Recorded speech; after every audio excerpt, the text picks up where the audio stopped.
Welcome to the Feed the Soul Company podcast, a space I've created to share my story and to encourage you to share yours.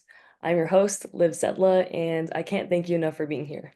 With me today is special guest and really good friend, Robert Damron. Robert has been literally a big brother to me since high school.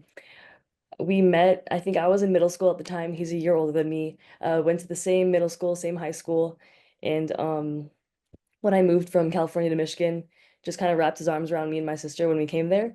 And he's a stud of an athlete, super funny, super awesome person, and just such a pleasure to have him on here.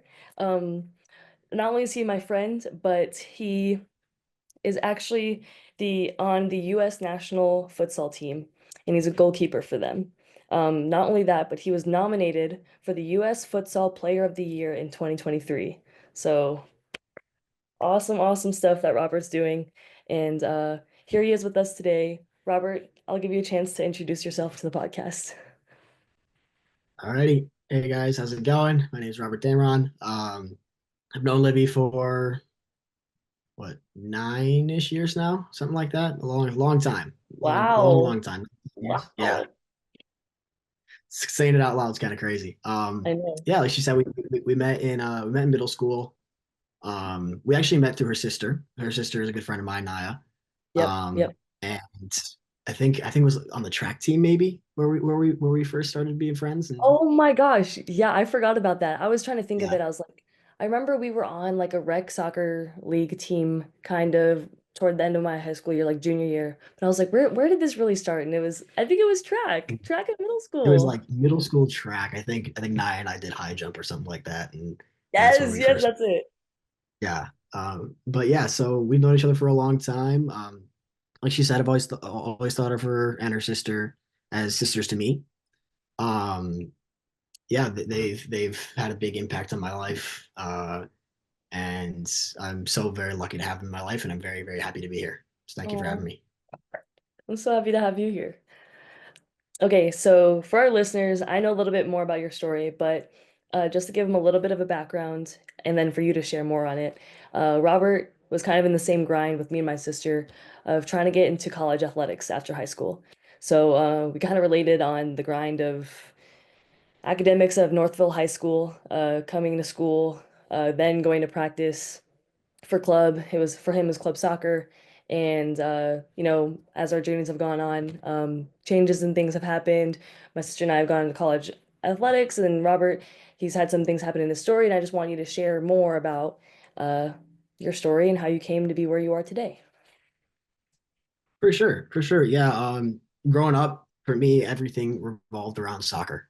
For those that don't know, there is a difference between futsal and soccer. Futsal is basically indoor soccer.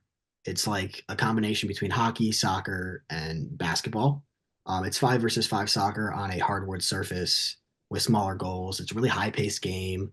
Involves a lot of technical ability, stuff like that. But growing up, I played futsal, but for me, it was all about soccer. I wanted to go play at a Division I school. I wanted to get my name out there. I wanted to play professionally and get paid doing it. So for me, it was all about soccer, and the recruiting process for me went a little differently than a lot of other people's. Um, because to be a goalkeeper in the outdoor soccer game, 11v11, you're supposed to be pretty tall, and I don't really have that height. I'm only 5'10". So the recruiting process for me was pretty tough. I got shut down from a couple of my top choices, like University of Washington, Northwestern University, UMich, like all the top schools. I was like, hey, I want to go here.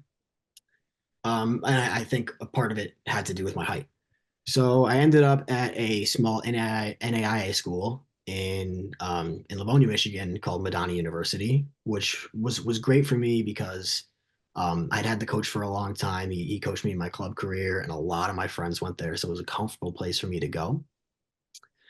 And yeah, so I ended up getting in there, uh, and then COVID hit my our senior year, so that made recruiting even tougher.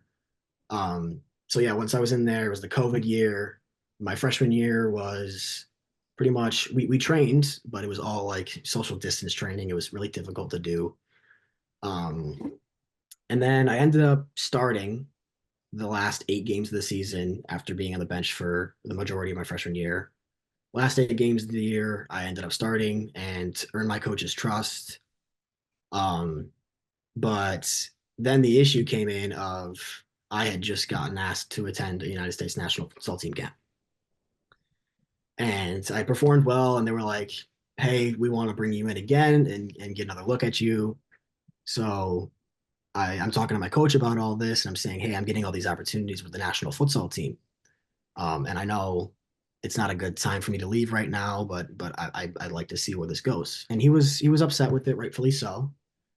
Um, but I went and I performed and I came back, and then we're going into playoffs, and playoffs align directly with the Futsal World Cup this year.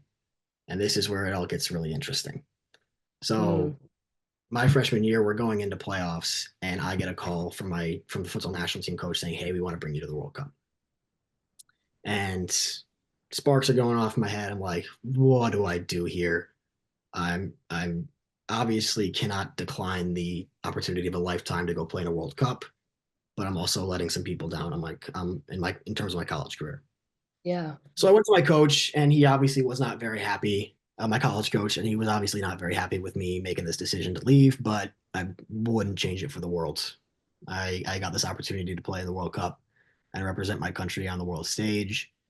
Um, and yeah, so after that, it was pretty much all futsal for me. Once I got back to Michigan, he was like, "Hey, you made your choice." My college coach said, "Hey, you made your choice. I'm cutting your scholarship by 3/4." And once that happened, I was like, "Okay, it's time for me to transfer." Yeah, Wow. yeah. So he cut my scholarship by 3/4. I transferred to the University of Michigan, where I'm now a full time student there, and I have prioritized my time with the national team.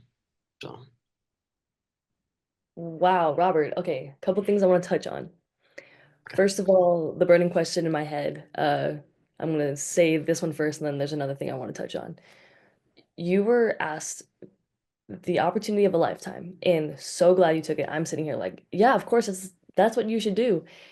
I just want to ask a little bit more because the context of this, it's like you're on a team sport, and you're asked Mhm. to, and I think a lot in team sports, it's like be the best for the team. We're a team player, we're supposed to do whatever we can for the team, but then you're given this opportunity of a lifetime and you're not doing it to, hey, screw you, other team. I'm doing this for me to be for myself. It's like I'm still just trying to give to this other team. You know what I'm saying?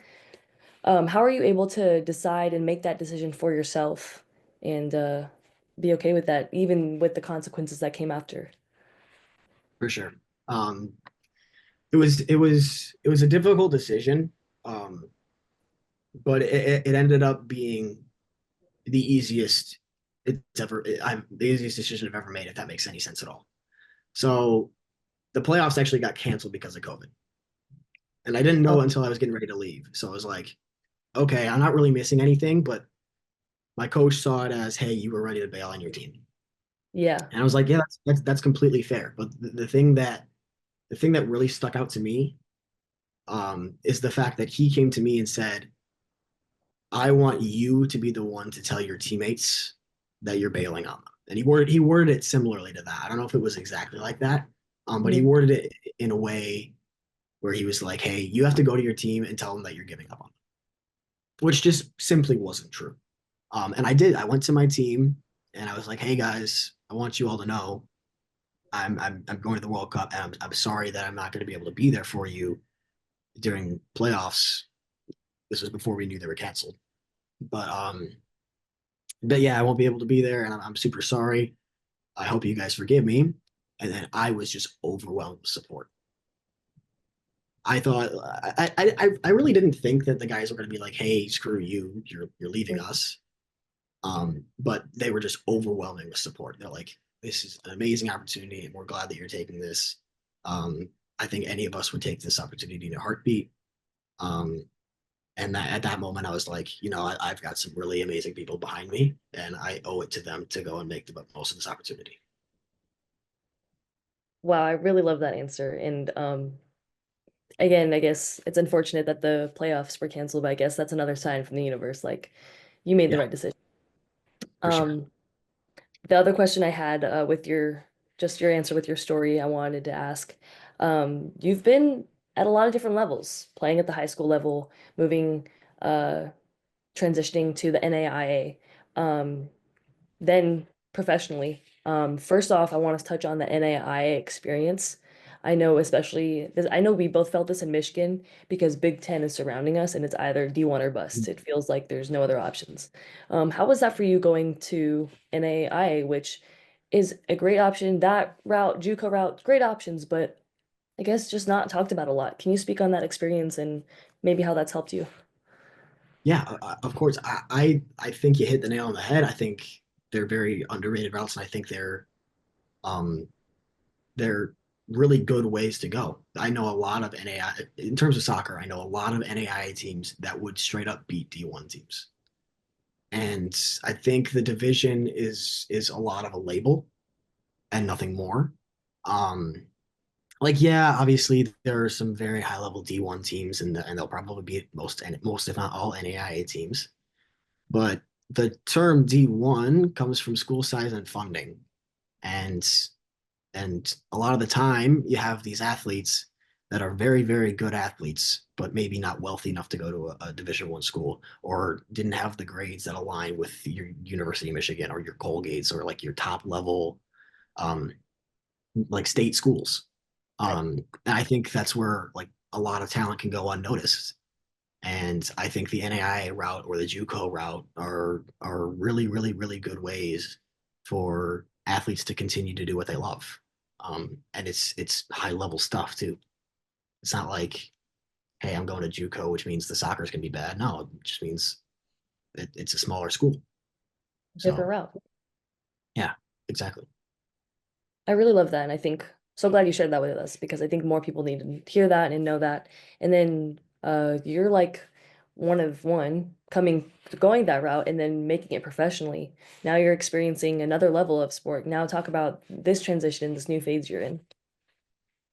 Yeah, so the a couple of things that really stuck out to me transitioning from high school to college to professional is, the expectations um, that are placed on you are more so coming internally, if that makes any sense. Um, like especially with the national team, it's not a club. So you're not with them constantly. You're not training every day with them. You are expected to take care of yourself, to make sure you're in tip-top shape, to make sure you're technically sound and do all these things on your own because you're not with these guys every day. And if you're not doing these things to stay ready, then see you later, sayonara. So that's one big thing that stuck out to me from the transition from college to national team. It's probably different for, guys that play in professional clubs or stuff like that. But the transition from college to national team for me was like, hey, I need to take better care of myself because nobody's going to be there to do it for me. So, yeah. That's really cool to hear, and especially in the world I'm in right now, I'm surrounded by my team. We're together 24/7. And then I've talked with some other people in the pro realm and basically saying it's like it really is that difference of like now it's upon yourself to do it and it's like sitting in where I'm at now it's like I can't imagine it like how do you guys not work out together how like but it is really like it's your job and everyone's living their own life and it's up to you to make it happen and that's really cool that I'm glad you're experiencing it and you're just so cool. Yeah. Okay, so we've talked a lot about what you do, futsal Hmm. and the journey you've taken to get there, but I want to talk a little bit more about who you are. Um, my next question is, if I were to Google Robert Damron, what's something that wouldn't come up but is pretty important to you in your story? Hmm. I would have to say something that's really important to me in my story is mental health. It's a really really big thing for me. Um, and I know a lot of people in my life have struggled with it as well. And I think that's something that, you know, for everyone doesn't really show up in big letters on our foreheads saying, "Hey, sometimes I need a little bit of help." But Yeah.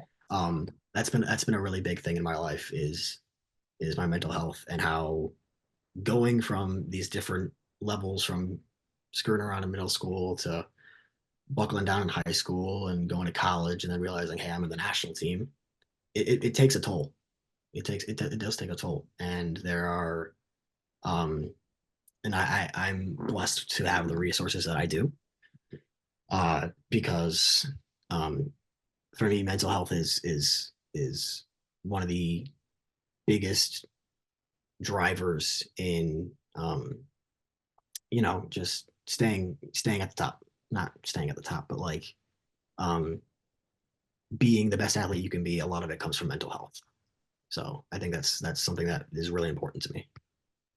Can you talk more on that? Like, I guess that statement you just made, like mental health is almost a huge aspect of being an elite athlete.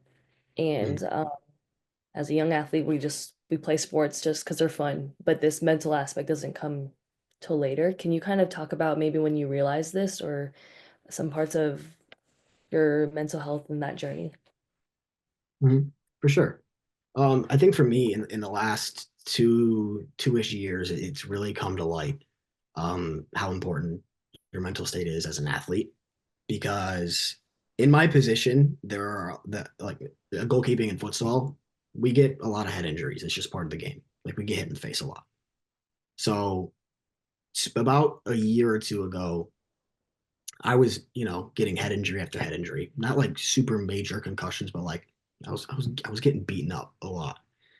And it was starting to take a toll on me. I was like, hey, I'm starting to hate this. This really sucks. I'm getting all these head injuries.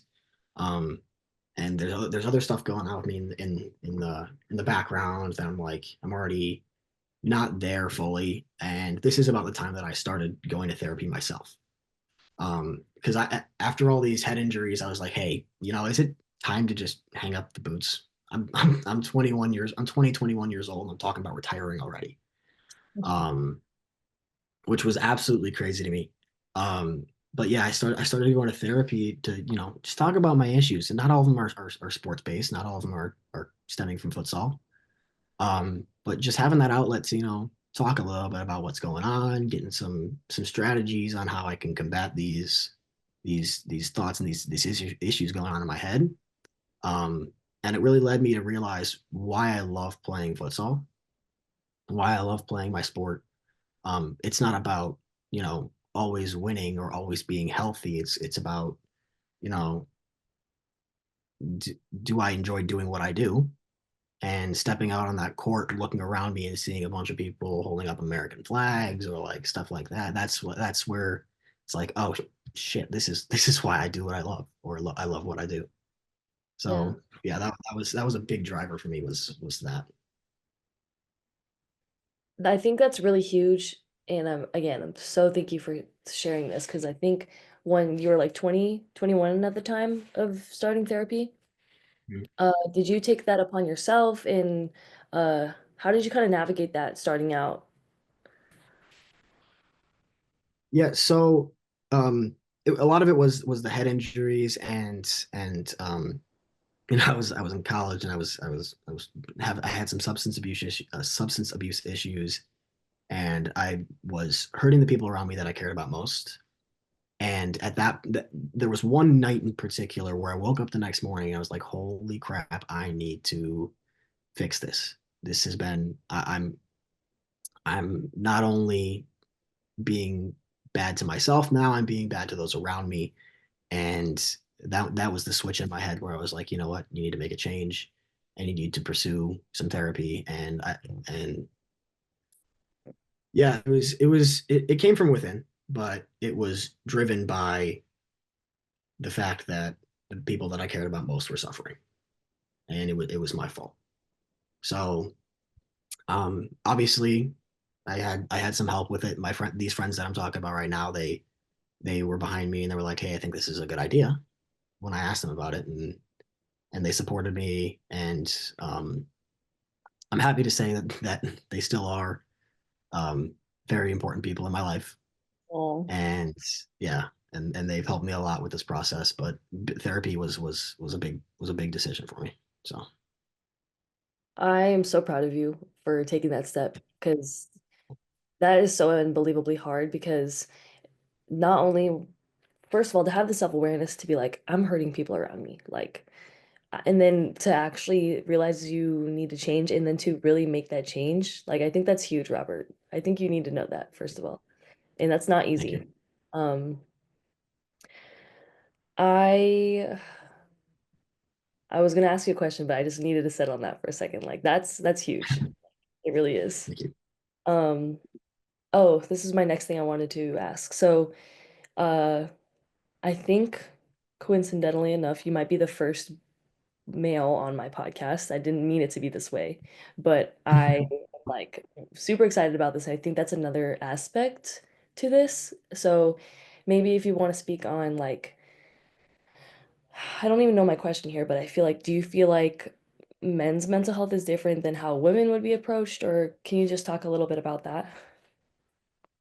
I don't know if it's different per se. I do think that um, I mean there are statistics out there that'll say a lot of men's mental health issues go undiagnosed. And Mhm. I think a lot of it is, hey, men are afraid to speak out. Men are afraid to look inferior because they need a little bit of help sometimes. But there is that glaring number, and I believe it's around 71% of all suicides are males. Um, and uh, like I said earlier, I don't think it's different between men and women, but I think the way that it's approached by men and women are different. I think, Absolutely. you know, maybe maybe it is a little bit to do with the toxic masculinity or whatever, but but men are very often going undiagnosed and have being afraid to speak out. And I think that's just the biggest load of shit. I don't know. Am I allowed to swear on here? I don't know. I should have asked that. Yeah. Yeah. No, I'm Okay. glad. I told you to speak Okay. candidly. I'm glad you are. Okay. So, I just think it's the biggest load of shit. You shouldn't be afraid to speak out. And I know it sucks. That's not the way that it always is. But if you're struggling, going at it alone is a million times harder than just reaching out to one person. One person to help you carry that load is makes it infinitely times easier. So thank you for sharing that. Yeah, I didn't really have that question planned, but I just kind of realized it, and I think it's real, and I was like, I'm glad you were able to speak on that. So, thank you. Um, we've touched on your journey. You've given us uh therapy, moving through that. I guess that moment you realized, hey, I need to change. One of the questions I have here is, what are some challenges you faced and how have you overcome them? If you want to add anything to that or any other specific moments where you realized uh, change needs to happen, just tell us a little bit more about some of the things you faced. that was definitely one of, if not my biggest challenge in life was, you know, getting over that hump of um of mental health, of like figuring out my next steps from, rock bottom to crawling my way out was my biggest, for sure. I think during this time where I was going through this beginning of therapy, the beginning of the therapeutic process, I did touch on the fact that I was going through a lot of head injuries, Mm, and um, that was that was a lot for me. And the fact that I was considering retirement at the age of 21 kind of like shook me up a little bit. It was like, holy cow, I'm 21 years old and I'm thinking about retiring already. Um, and I think um, a big part for me in overcoming that was, well, sorry, a lot of it was I'm getting a lot of head injuries and I wasn't playing well at the same time. I mm, was I was also going through a period of like, hey, I was in a rut. I was giving up a lot of goals per game. Um, I was mentally and physically tired all the time. So like I was never having a good game. And I think for me, the way that I got out of that rut was, you know, obviously the hard work that everybody has, like, oh, I worked really hard to get back to the point that I'm in. That was the given, but the part for me that really woke me up and said, "Hey, I'm not retiring anytime soon. I'm still 21." Was, one or two games where I just had it. I had it back. All of a sudden, I was out of this rut because I had one or two games where I felt like myself again. I feel like I could walk off the court and be proud of what I had done. And then after those games where I had a decent showing, I was like, holy cow, this is why I love this sport. This is why I love doing what I do because you're gonna have bad games, but then you step back out in the court and all of a sudden it's like that never even happened and I felt like myself again. So That's really cool to hear from an athlete perspective. I think um, as we're talking about this mental health and athletes and also performing at a high level, I think it's kind of interesting because we are people too, right? Like we have to get healthy for us as people, but then we have to get healthy because we can perform, so we can do the things that we're expected to, but then also the things that we love. Like I really love how you talk about your love for the game because it's so genuine and so like I just love playing. It's not even about the winning or the titles or the fancy whatever. It's really just like this feeling, this seeing these people like that's so like I just think so wholesome. And I think it's really cool that you in your journey were like heading downhill, but then what kind of brought you back up was this love for the game almost. And that's really hard to come back to, especially when the game is what's making you kind of struggle and have like those deep feelings and it's like a mix of all these things. So I think it's really cool how you were able to find your love for the sport again. That's really hard and I love that part of your story actually. thank you. Do you have any advice for, I guess, athletes that maybe are going through that period of like something similar to what you were facing? For sure. You know, when when you're going through a difficult time with your sport and you're forgetting why you started, why you love it, you know, it's not just, hey, you're not working hard enough, you need to work harder. That's why you're not having a good time right now because you're not playing well. It's very rarely is it that.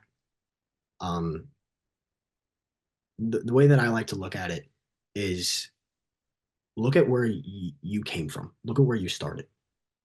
When I first started playing futsal, I would, or for soccer or futsal, I would sit out in my grandma's backyard and kick a ball up against a fence and pretend that I was playing for the United States in a World Cup.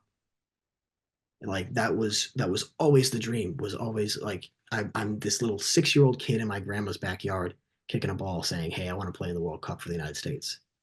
And to look back at that kid and tell him, "Hey, hey, we made it.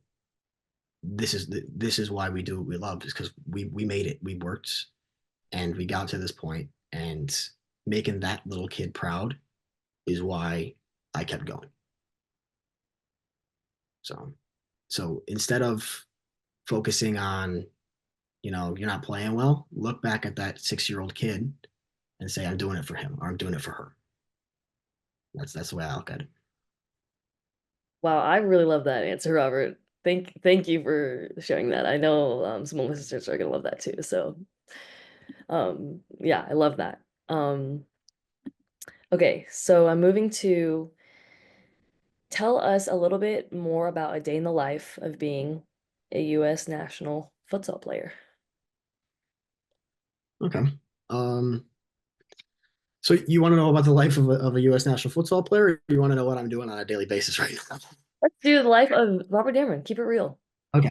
Okay. Life of Robert Damron right now is it's kind of hectic. It's kind of hectic. So, Love uh, that. yeah, for Tuesdays and Thursdays, those are the days that I consider absolute living hell.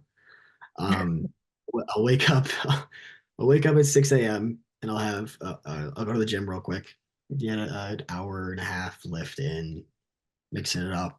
Um, and then I get finished with the gym around 8 o'clock in the morning, come back and shower and eat breakfast. And then I drive to a bus station where I get on a bus and then I ride that bus onto campus and I get onto campus around 9:30 in the morning and I don't leave campus until around 6:30 in the evening. So I'm on campus all day doing homework and classes and all that good stuff.